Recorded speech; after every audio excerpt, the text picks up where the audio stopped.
Hello everyone, how are you. So finally आप लोगों का 7 जुलाई को सीटेट का पेपर हो चुका है। सीटेट जैसा कि हम सबको पता है कि हमारे एक एलिजिबिलिटी क्राइटेरिया का एग्जाम होता है, उसके थ्रू हम लोगों को कोई जॉब नहीं मिलती है। सिर्फ हम लोगों को एलिजिबिलिटी क्राइटेरिया होता है, उसको हिट करना होता है। लेकिन एलिजिबिलिटी क्राइटेरिया को हिट करने के बाद में हमें कोई एक पर्टिकुलर रिक्रूटमेंट एग्जाम के लिए अप्लाई करना होता है, देन हम लोगों को जॉब मिलती है। सीटेट के थ्रू हम लोगों को डायरेक्ट जॉब नहीं मिलती है। वो सिर्फ एक पासिंग टिकट होता है किसी भी रिक्रूटमेंट एग्जाम के को क्रैक करना और उसके के लिए अप्लाई करना।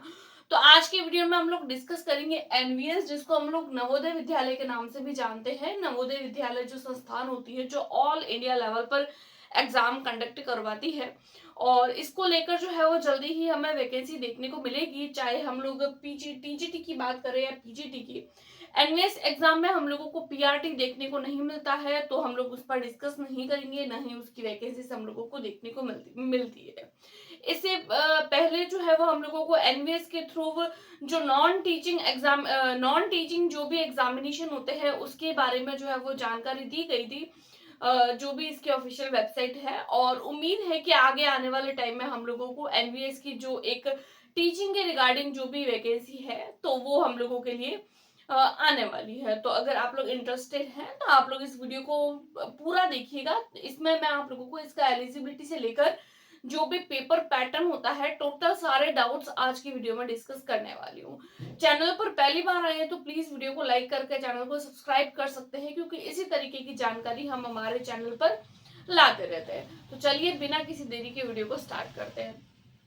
सबसे पहले अगर मैं बात करूं इस एग्जाम के एलिजिबिलिटी की, तो देखिए अगर आप लोग टीजीटी के लिए अप्लाई करना चाहते हैं एनवीएस विद्यालय में, तो आप लोगों के ग्रेजुएशन के साथ में आप लोगों का बीएड कंप्लीट होना चाहिए, और साथ ही साथ आप लोगों का सीटेट का पेपर 2 क्लियर होना चाहिए। पेपर 1 यहाँ पर एलिजिबल नहीं होता है, पेपर 2 के लिए आप लोग यहाँ पर अप्लाई कर सकते हैं। एंड आप लोगों के ग्रेजुएशन में 50% मार्क्स जो है वो कंपलसरी किए गए हैं। अगर आप लोगों के 50% है ग्रेजुएशन में, तो आप लोग जो है वो टीजीटी के लिए अप्लाई कर सकते हैं। उसके बाद में हम लोग बात करते हैं पीजीटी एग्जाम की। तो देखिए पीजीटी एग्जाम के लिए ऑब्वियसली आप लोगों को बीएड चाहिए, एंड साथ ही साथ आप लोगों के पोस्ट ग्रेजुएशन कोई भी एक पर्टिकुलर सब्जेक्ट, अगर आप लोग साइंस स्ट्रीम से है तो साइंस स्ट्रीम वाला कोई भी सब्जेक्ट, अगर आप लोग आर्ट्स स्ट्रीम से है तो आर्ट्स स्ट्रीम वाला कोई भी एक पर्टिकुलर सब्जेक्ट जिसमें आप लोगों की मास्टर डिग्री यानी मास्टर ऑफ जो एक पर्टिकुलर सब्जेक्ट है वो आप लोगों के पास में डिग्री होनी जरूरी है। देन आप लोगों के 50% मार्क्स जो है वो पीजी में होने जरूरी है। उसके बाद में हम लोग बात कर लेते हैं एज को लेकर कि टीजीटी के लिए एज जो होती है वो हम लोगों के 35 ईयर फिक्स करी गई है। एंड अगर मैं पीजीटी की बात करूं तो आप लोगों के लिए पीजीटी की जो एज रिलैक्सेशन है वो 40 ईयर जो है वो फिक्स करी गई है। उसके अलावा देखिए ये जो दोनों एज है वो एज अ जनरल कैटेगरी अगर आप लोग फॉर्म भरते हैं तो आप लोगों के लिए एलिजिबिलिटी क्राइटेरिया फिक्स किया गया है। अगर आप लोग ओबीसी एससी एसटी कैटेगरी के हैं तो आप लोगों को जो है वो एक पर्टिकुलर एज रिलैक्सेशन दिया जाता है। यानी कि अगर आप लोग ओबीसी से हैं तो आप लोगों को 3 साल की छूट दी जाती है। यानी कि अगर आप लोग टीजीटी के लिए अप्लाई करते हैं, जनरल कैटेगरी से है तो 35, और अगर ओबीसी से आते हैं तो 35 में आप लोग 3 ऐड कर लीजिए यानी 38 ईयर। उसी प्रकार आप लोगों के एससी और एसटी कैटेगरी से जो है वो 5 साल की छूट आप लोगों को दी जाती है। मान लीजिए आप लोग टीजीटी के लिए अप्लाई कर रहे हैं तो 35 में आप लोग 5 ईयर ऐड कर लीजिए यानी 40 ईयर आप लोगों को जो है वो एज रिलैक्सेशन इस तरीके से दिया जाता है। आप लोग अपनी कैटेगरी वाइज जो है वो अलग अलग इसको डिवाइड कर सकते हैं और ऐड कर सकते हैं। उसके बाद में अगर हम बात करें फीमेल की, तो फीमेल को है चाहे वो किसी भी कैटेगरी से बिलोंग करते हैं तो उन लोगों को 10 साल का अलग से जो है वो एज रिलैक्सेशन दिया जाता है। तो ये कुछ बेसिक इंफॉर्मेशन थी इस एग्जामिनेशन को लेकर। अब अगर हम लोग बात करें इस एग्जाम का मोड किस तरीके का होता है, तो देखिए यहाँ का जो आप लोगों का एग्जाम मोड होता है वो ऑनलाइन मोड पर होता है, क्योंकि ऑल इंडिया लेवल का एग्जाम है और आप लोगों को ये एग्जाम ऑनलाइन मोड पर देखने को मिलता है। उसके बाद में हम बात करें एग्जाम मीडियम की, तो देखिए यहाँ पर हिंदी मीडियम या इंग्लिश मीडियम जैसा कुछ नहीं होता, बाइलिंगुअल होता है। हिंदी एंड इंग्लिश दोनों में आप लोगों को पेपर देखने को मिलता है। ऑनलाइन मोड में अगर आप लोग हिंदी में पेपर देना चाहते हैं तो हिंदी में दे सकते हैं, इंग्लिश में पेपर देना चाहते हैं तो इंग्लिश में पेपर दे सकते हैं। उसके बाद में अगर मैं बात करूं तो नेगेटिव मार्किंग, तो देखिए इस एग्जाम में आप लोगों को नेगेटिव मार्किंग देखने को मिलेगी। यानी कि आप लोगों को नेगेटिव मार्किंग 0.25 यानी 1/4 पार्ट किसी एक पर्टिकुलर क्वेश्चन का देखने को मिलेगा। 1/4 पार्ट का मतलब होता है कि मान लीजिए आप लोगों ने कोई भी एक क्वेश्चन सही किया है तो आप लोगों को उसका 1 नंबर मिलेगा, लेकिन अगर आप लोगों ने एक क्वेश्चन गलत किया है तो आप लोगों का वो जो 1 नंबर आपको मिला है वो आप लोगों का 0.25 मार्क डिडक्ट कर लिया जाएगा। यानी कि अगर आप लोग एक क्वेश्चन सही करते हैं और 4 क्वेश्चन गलत करते हैं तो आप लोगों के मार्क्स इक्वल हो जाते हैं। तो इस तरीके से नेगेटिव मार्किंग आप लोगों को एग्जाम में देखने को मिलती है। तो ये कुछ एग्जाम्स को लेकर बेसिक इन्फॉर्मेशन थी। चलिए अब हम इसके पेपर पैटर्न को देख लेते हैं कि इसका पेपर पैटर्न किस तरीके का होता है। तो चलिए अब हम लोग देख लेते हैं हमारे एनवीएस एग्जाम का जो भी एग्जाम पैटर्न रहने वाला है कि किस तरीके से ये जो एग्जाम है उसको कंडक्ट करवाया जाता है और किस तरीके से इस एग्जाम का पैटर्न रहता है। तो देखिए आपका ये जो पेपर होता है, फर्स्टली मैं आप लोगों को बता चुकी हूँ ऑनलाइन मोड पर होता है और ये जो पेपर होता है वो आप लोगों का 6 पार्ट्स में डिवाइडेड रहता है। यहाँ पर पहली स्लाइड में मैं आप लोगों के साथ में इसके 5 पार्ट्स डिस्कस करूंगी, देन मैं आप लोगों का एक और 6 पार्ट जो वेरी वेरी इंपॉर्टेंट है उसको मैं आप लोगों के साथ में डिस्कस करूंगी। अगर मैं यहाँ पर पार्ट 1 की बात करूं तो देखिए पार्ट 1 में सबसे पहले आप लोगों को जो है वो जनरल अवेयरनेस देखने को मिलता है, जीके, जिसको हम लोग जीके जीएस के नाम से भी जानते हैं। 10 क्वेश्चन आप लोगों को देखने को मिलेंगे एंड ईच क्वेश्चन आप लोगों को 1 मार्क का देखने को मिलता है, यानी पर क्वेश्चन पर जो है मार्क्स का हो जाता है। देन हम लोग देखते हैं पार्ट 2। तो पार्ट 2 में आप लोगों को मैथ्स एंड रीजनिंग देखने को मिलते हैं। वही सेम अगर आप लोग टीजीटी के लिए अप्लाई करते हैं तो आप लोगों को 10 मार्क्स की रीजनिंग देखने को मिलती है और पीजीटी के लिए जो है वो 20 मार्क्स की। टीजीटी और पीजीटी का पूरा सिलेबस जो है वो सेम रहता है, बस डिफरेंस हम लोगों को सिर्फ इसी पोर्शन में देखने को मिलता है। तो आप लोग अपने अपने सब्जेक्ट बेस पर और टीजीटी और पीजीटी किसी के भी लिए अगर आप लोग अप्लाई कर रहे हैं तो आप लोग देख सकते हैं। रीजनिंग अगर आप लोग टीजीटी के लिए अप्लाई कर रहे हैं तो 10 क्वेश्चन पर मार्क्स का देखने को मिलता है। पीजीटी 20 मार्क्स की होती है पर क्वेश्चन पर जो होता है वो मार्क्स का देखने को मिलता है।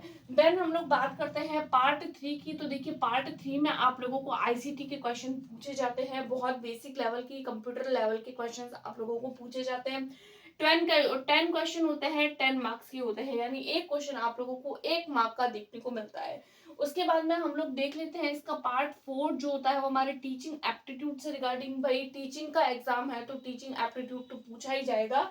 10 क्वेश्चन एंड 10 मार्क्स, इस तरीके से हमारे ये जो 4 पोर्शन होते हैं वो 10 नंबर के 10 नंबर का हर एक पोर्शन होता है और एक क्वेश्चन एक जो होता है वो मार्क्स का होता है। 4 पोर्शन 10 नंबर के, टोटल मिला के 40 नंबर और 40 क्वेश्चन हमारे इस तरीके से बन जाते हैं इन 4 पार्ट्स में। उसके बाद में हम लोग बात करते हैं हमारे पार्ट 5 की। तो देखिए पार्ट 5 में फर्स्ट हमारे ये जो पार्ट 5 होता है ये आगे से और 4 पार्ट में डिवाइड रहता है। सबसे पहला एक आप लोगों का सब्जेक्ट, यानी किसी एक पर्टिकुलर सब्जेक्ट जो आप दे रहे हैं जिसका एग्जाम, मान लीजिए आप लोग जो है वो टीजीटी के लिए अप्लाई कर रहे हैं और आप लोग जो है वो टीजीटी के लिए अप्लाई करते हैं जब, तो आप लोगों का जो भी subject like Hindi, English, Sanskrit, Urdu या फिर कोई आपका सब्जेक्ट जैसे हिस्ट्री हो गया, साइंस हो गया, मैथ्स हो गया, या फिर अगर आप लोग पीजीटी के लिए अप्लाई कर रहे हैं तो पर्टिकुलर जो भी आपका सब्जेक्ट होता है वो आप लोगों से पूछा जाता है। सब्जेक्ट से रिगार्डिंग क्वेश्चन होते हैं। देन अगर हम लोग बात करें सेकंड, तो आप लोगों का क्रिएटिव टीचिंग यानी पेडागोजिकल, यानी कि जो अप्लाइंग बेस्ड क्वेश्चन होते हैं, पेडागोजी से रिलेटेड वो क्वेश्चन आते हैं। उसके बाद में नेशनल एजुकेशन पॉलिसी 2020 के बारे में आप लोगों को क्वेश्चन पूछा जाता है जो बहुत बेसिक है और हर बारी में आप लोगों को ये देखने को मिलता है। उसके बाद में हम लोग देखते हैं एक्सपेरिमेंटल एंड केस स्टडी, जिसके रिगार्डिंग आप लोगों को क्वेश्चन देखने को मिलेंगे, यानी कि कोई भी सिचुएशन आप लोगों को दे दी जाएगी और उस सिचुएशन के बेस्ड पर आप लोगों को अप्लाइंग बेस्ड क्वेश्चन, यानी कि कोई एक सिचुएशन पर्टिकुलर आप लोगों को देखने को मिले तो उस पर किस तरीके से आप जो है वो अपना एक्शन नेक्स्ट उठा सकते हैं। तो इस तरीके से केस स्टडी पर आप लोगों को क्वेश्चंस देखने को मिलेंगे। ये 4 पोर्शन होते हैं जो आप लोगों के टोटल मिला के जो है वो 80 मार्क्स के देखने को मिलते हैं। यहाँ पर आप लोगों को 40 जो सब्जेक्ट होता है उसके ज्यादा मार्क्स देखने को मिलेंगे और नीचे वाले सब्जेक्ट्स के आप लोगों को कम मार्क्स देखने को मिलेंगे। टोटल मिला के इतने सारे सब्जेक्ट्स मिला के टीजीटी में आप लोगों का 120 मार्क्स हो जाता है एंड पीजीटी के लिए 130। ये 10 नंबर का जो आप लोगों को अंतर नजर आ रहा है वो आप लोगों के यहाँ से आ रहा है, यानी रीजनिंग वाला हम लोगों के टीजीटी में 10 नंबर एंड पीजीटी में आप लोगों का 20 मार्क्स यानी कि 20 नंबर हो जाता है, इसीलिए यहाँ पर इतना सारा यानी 5 पार्ट्स आप लोगों के मिला के 120 एंड 130 हो जाते हैं। अब बाकी के 20 और 30 नंबर कहाँ होते हैं, तो वो अगर हम लोग आगे देखें तो आप लोगों को यहाँ पर पोर्शन 6 दिखता है, तो वो होता है आप लोगों का लैंग्वेज। लैंग्वेज वाले पोर्शन के लिए मैं आप लोगों को एक बहुत इंपॉर्टेंट बात बताना चाहती हूँ कि अगर आप लोगों ने इस सारे सब्जेक्ट्स में बहुत अच्छे से प्रिपेयर कर लिया, लेकिन अगर आप लोग लैंग्वेज वाले पोर्शन में फेल हो रहे हैं, यानी कि आप एक पर्टिकुलर क्राइटेरिया मार्क्स को हिट नहीं कर रहे हैं, तो आप लोगों के ये सारा पोर्शन चेक नहीं होगा, क्योंकि ये जो पोर्शन होता है वो एक तरीके से एलिजिबिलिटी क्राइटेरिया का पोर्शन होता है। यानी कि यहाँ पर अगर आप लोग टीजीटी के लिए अप्लाई करते हैं तो 30 नंबर की आप लोगों की लैंग्वेज पूछी जाती है, जिसमें हिंदी, इंग्लिश आप लोगों की रीजनल लैंग्वेज, यानी कि तीनों जो लैंग्वेजेस होती है वो 10-10 नंबर की आप लोगों को देखने को मिलेगी।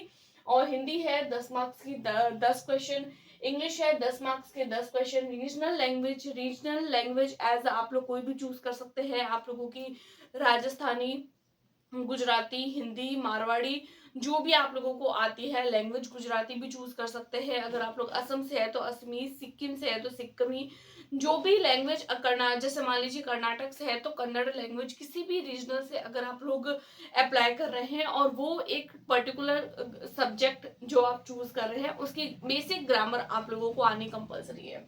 उसके बाद में अगर मैं पीजीटी की बात करूं तो देखिए पीजीटी में आप लोगों को 20 मार्क्स की लैंग्वेज देखने को मिलती है, first Hindi and then English. Again से Hindi 10 marks and English 10 marks, तो दोनों मिला के 20 हो जाते हैं। तो यहाँ पर टोटल अगर हम पेपर की बात करें तो पेपर आप लोगों को टोटल जो है वो 150 मार्क्स का देखने को मिलता है, चाहे आपका टीजीटी होता है या चाहे पीजीटी हो। लेकिन लैंग्वेज वाले पोर्शन में आप लोगों को ध्यान रखना है कि 40% मिनिमम मार्क्स इन ईच। इसका मतलब ये है कि हिंदी अगर आप दे रहे हैं तो हिंदी में 10 में से आप लोगों को 4 नंबर लाने जरूरी है, इंग्लिश कर रहे हैं तो इंग्लिश में भी 10 में से 4 नंबर लाने जरूरी है, एंड रीजनल लैंग्वेज में भी 10 में से 4 नंबर लाने जरूरी है। इसमें आप लोगों को पर्टिकुलर एक लैंग्वेज में यानी हर एक लैंग्वेज में आप लोगों को पासिंग मार्क्स लाना जरूरी है।